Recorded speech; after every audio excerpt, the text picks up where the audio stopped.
Hello there, my name's Annette with Sunbeam Fabric Art. Welcome to my channel. I started saving my selvedges this year particularly. There were just so many pretty fabrics that came through my sewing room, I just couldn't bear to throw them in the trash. Plus, I normally buy pretty good quality quilting cotton, and the fact that this is good quality fabric and selvage ends made me really want to hold on to it and do something with it. I'm going to be quite honest, about probably a third of the way through working with these selvage scraps. I was about ready to quit and give up, but I powered through. I kept going. I thought, well, if nothing else, I'll start selling my selvedges on my Etsy shop. I normally just sell patterns on Etsy. I don't sell any fabric or quilts or anything like that.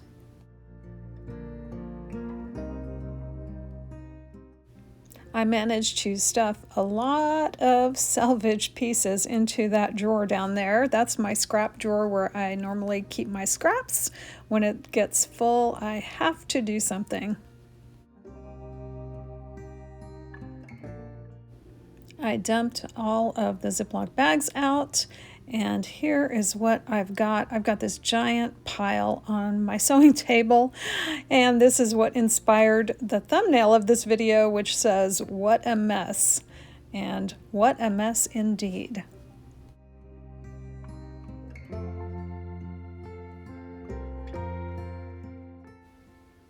I thought of a couple of different ways. Actually, I thought of 3 ways, but I only tried 2 of those ways to put my selvedges together.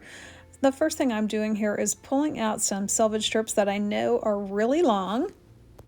I'm going to sit down at the sewing machine and just stitch those together.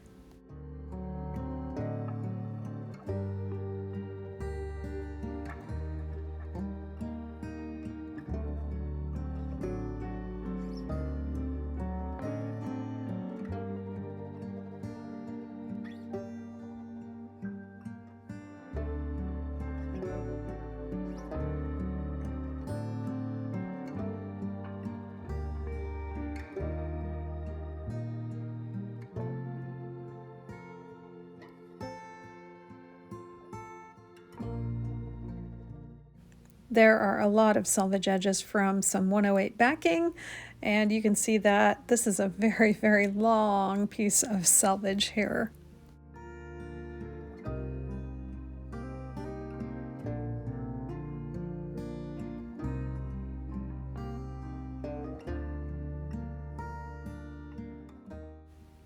Pulling from the stack one at a time really was getting to be a pain.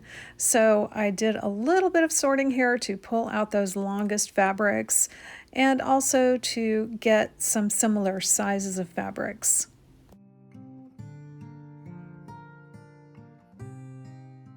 If you're wondering what I'm doing with the shorter pieces, here's a look. I was just tossing the shorter ones on the floor next to me because I really just didn't have the room.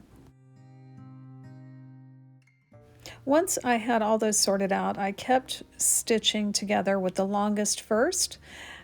Here's my tip. Once I got most of these put together, I really decided that the maximum length I wanted to use to make blocks, it was about 18 inches. So I wish I would have pre-cut all these selvedges into that size first, rather than try and stitch these long pieces of selvage together.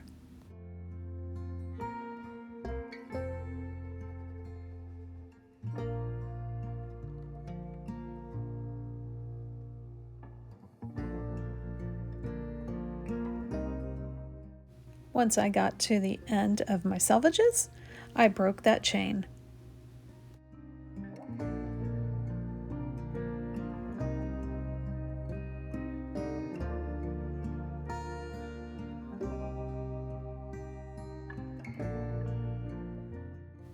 Honestly, at this point, it still looks like a giant mess. I fiddled around a little bit with trying to stitch 2 strips that had been joined to 2 other strips that had been joined. That did not work out so well.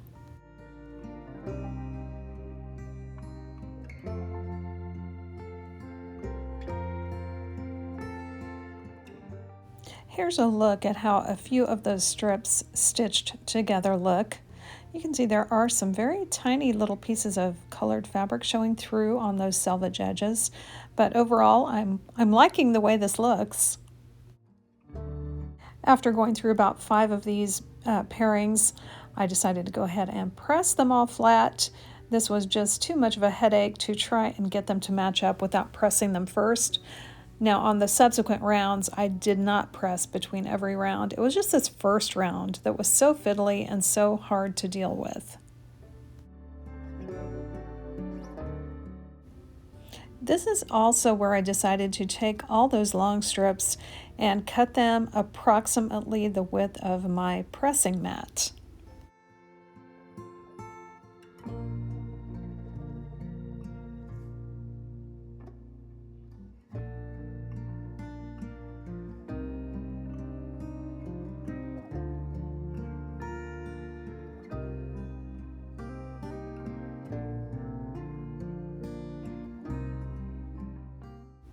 Here is a look at what I had after all that cutting and sorting. So I've got a pile of my longer strips, some shorter strips, and some even shorter strips. For now, I'm going to concentrate on those longer strips. We'll circle around back to those shorter ones.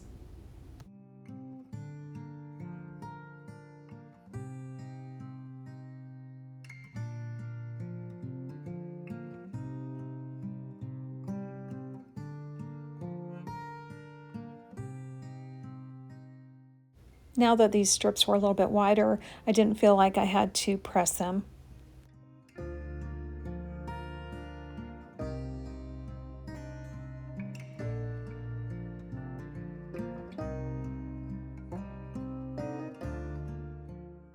Let's take just a minute here to admire what I've gotten done so far. At this point, I am going to press all this in a bit, but we're going to set this aside while we work on those smaller strips. But once I saw all this put together, that gave me a little hope, a little less feeling like chucking it all in the trash, and I'm sure you've all been there at some point. There was another method I wanted to try out with these smaller strips. Some of them are a little bit too small for this. I'm going to use some 3-inch wide adding machine tape, and that's this really thin paper that you can sew on, and that creates a perforation and you can tear that paper away. I did go ahead and press everything that wasn't pressed yet. I wanted to make sure it was all nice and flat to be able to stitch to my adding machine tape. If I was using this method from the very beginning without having used those longer strips first, I would not have joined any of these together at all. I've got my 3-inch wide roll of adding machine tape, and I'm going to get started stitching these selvages right to the tape. I have my stitch length here set to 1.3. This is going to make it really easy to tear the paper away once I get my stitches done. I'm just laying these strips of selvage right on top, right side up, and I'm overlapping the edges so there won't be any bare spots showing.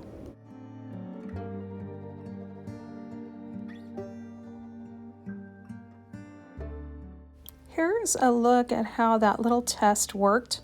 So you can see I've got the line going right down the middle of my 3-inch adding machine tape strip.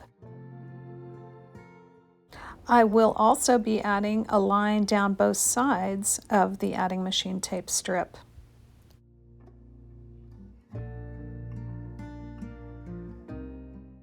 I'm overlapping the selvages slightly on the right-hand side that you see, and the overlap on the left-hand side will be trimmed off, and anything longer than 3 inches over there I can use to do a whole nother strip. I got to the end of all the selvages that were at least 3 inches wide. Now I'm going to turn this whole piece around the opposite way, and I'm going to stitch another line down one side of my adding machine tape. I like stitching with the paper up so I can see what I'm doing. The only drawback to doing that is those long strips going out the side. I had to keep straightening them out, making sure the selvages were overlapping the way that I stitched them overlapping. Hindsight is totally 20/20 vision, as we all know. Why didn't I just trim off the sides before I did this other stitch? I could have just trimmed all those selvages off into a pile, and I wouldn't have had this issue of fiddling around with these little extra lengths.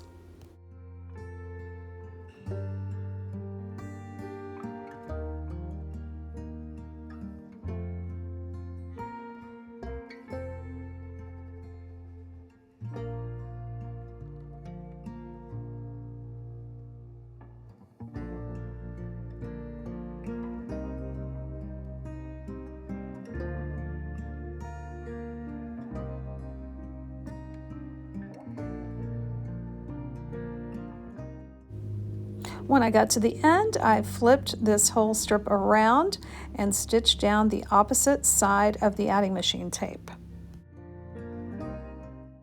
I trimmed this first on the right hand side that you see here without the overlap of extra selvage.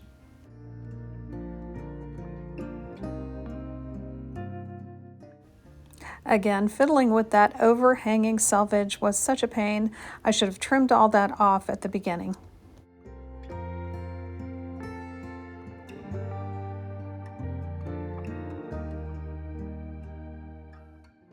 Once I got to the end of that side, I flipped all the strip around, and then I'm trimming exactly 3 inches from the left edge. Now the paper can tend to shrink up a little bit as you stitch it, so the 3 inches from the left-hand side was a little bit wider than the adding machine tape. I started another strip with all the trimmings that were more than 3 inches wide. Once I got done stitching and trimming that second strip, I started peeling off the paper off the back.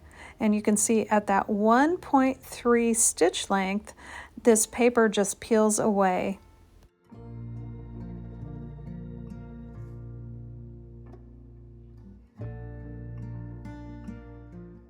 I wrapped both strips around my 8-inch by 2.5-inch ruler and then removed the ruler.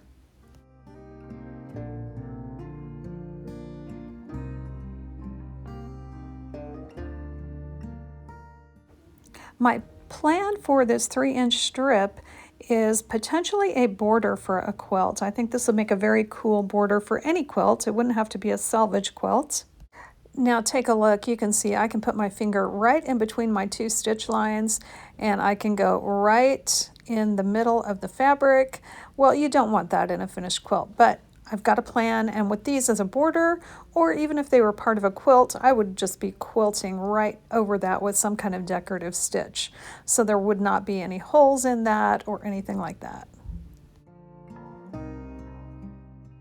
Let's turn our attention back to the longer selvage strips, and the first thing I'm doing here is pressing. Now the way I'm pressing these, I'm putting my iron straight down in the middle of the selvage strip, and then I'm going out to the right and then out to the left, just kind of swooping side to side. I'm not swishing around. I'm really trying to lift and slide, lift and slide.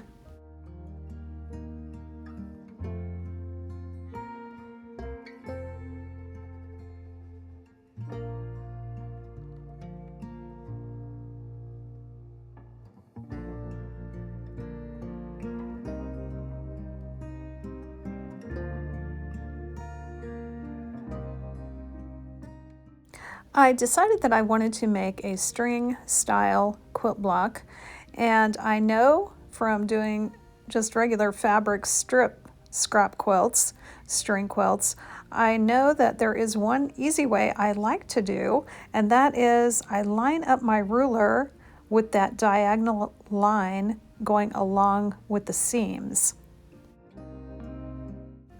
To start with, I'm looking for a 10-inch block. So I make my first cut, then I cut down to that 10-inch mark on the opposite side, fold back, flip my ruler around the other way, line it up again with 10 inches at the top, and then I can trim off the bottom 2 sides.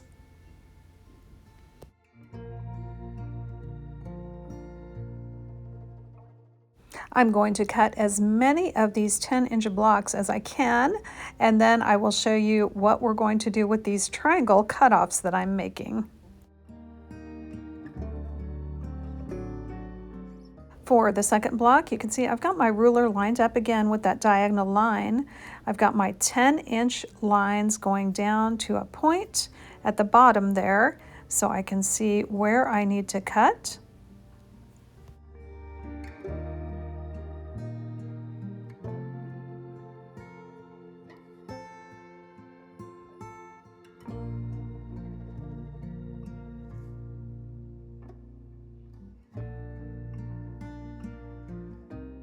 Again, I flip my ruler around the opposite way, and now I've got those 10-inch lines lined up on the top point, and I'll trim away the other sides.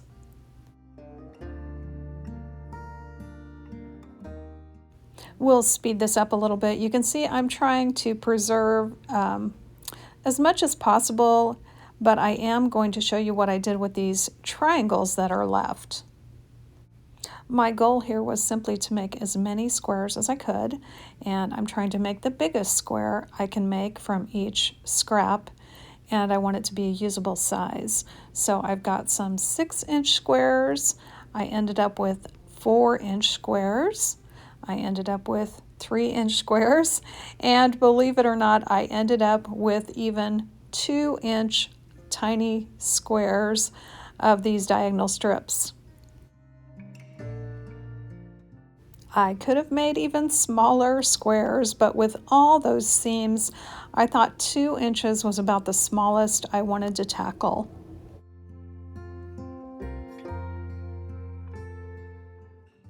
The other scraps that are left that you can see up on the right-hand corner, I did go back through those a second time just to look for any that I missed that could make a square in my size. Everything else is going into the pile for potential bedding for dog beds and projects like that, pillow stuffings, things like that.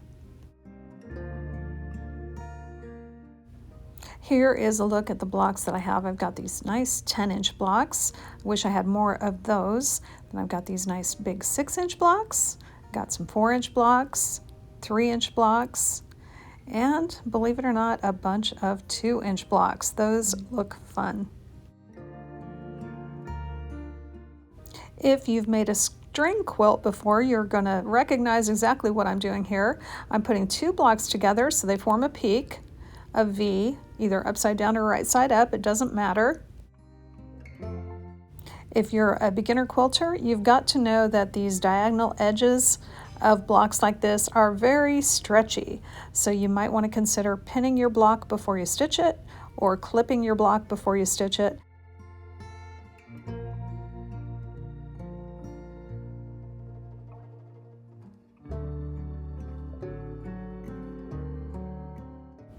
I kept chain piecing all of the blocks. Once I finished the 10-inch blocks, I started on the 6-inch blocks, then the 4, then the 3, then the 2.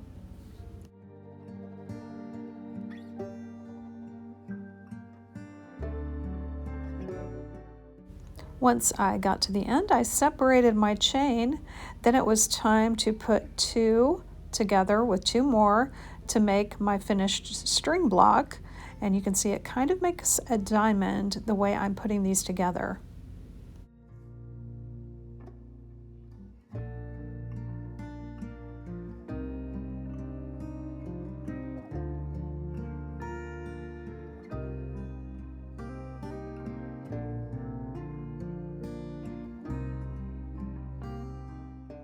Let's go ahead and speed through putting the rest of these blocks together. I had a few extra bits that I did not have 4 to make a complete block, but I made as many squares as I could, and then for some of the squares, I put them together with other squares. Here's a look at what I did with those little 2-inch squares. I just kept putting them together until I had an interesting looking patch.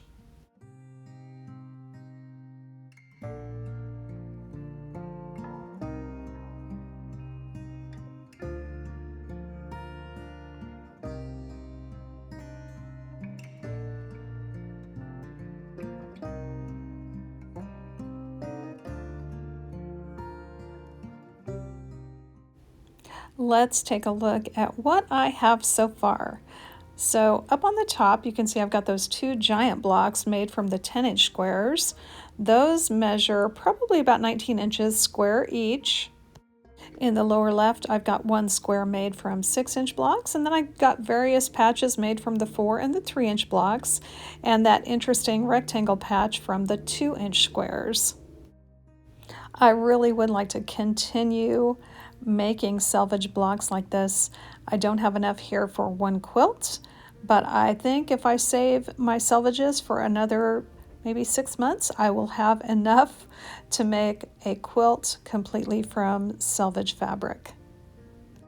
I'll be interested in reading the comments for this video. I know many people have a love-hate relationship with selvedges. They're so pretty, but they are kind of hard to work with. I'll give you a little look at my selvage blocks all put away neatly into one Ziploc bag. Not bad.